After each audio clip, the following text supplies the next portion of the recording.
پاکستان ہو یا افغانستان، یاد رکھیے سرحدیں انسان نے بنائی ہیں، مگر جو خون کا مسلم ہے، جس کو خون مسلم کہتے ہیں، اس کی حرمت جو ہے وہ اللہ نے رکھی ہے۔ رسول اللہ صلی اللہ علیہ وسلم کا فرمان جو ہے، جو دل کو دہلا دینے والا ہے، اگر آپ کو یہ سمجھ آ گیا، اور جو ہمارے شاید سیاستدانوں کو سمجھ نہیں آتا، جب دو مسلمان تلواریں لے کر ایک دوسرے کے مقابل آ جائیں نا، تو قاتل اور مقتول دونوں جہنم میں ہوں گے۔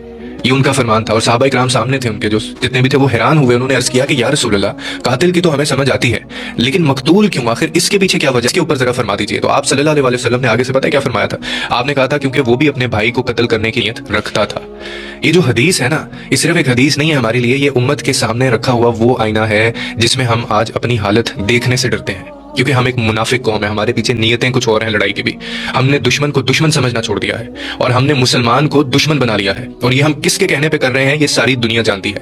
ہم نے دلوں میں نفرتوں کے وہ بیج بو دیے ہیں جن کا پھل صرف خون، آنسو اور لاشیں رہ گئی ہیں، اور یہ آنے والی نسلیں بھی بھگتیں گی۔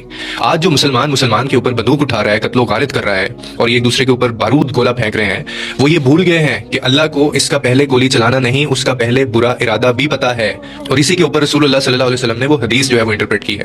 یعنی زمین کی سیاست جو ہے وہ نسل، زبان، قبیلے، سرحدیں، یہ سب عارضی ہوتی ہیں، مگر مسلمان کی جو دل کی نیت ہے نا، اور ہاتھ سے نکلا ہوا جو خون ہے، یہ دونوں اللہ کے میزان میں تولے جائیں گے۔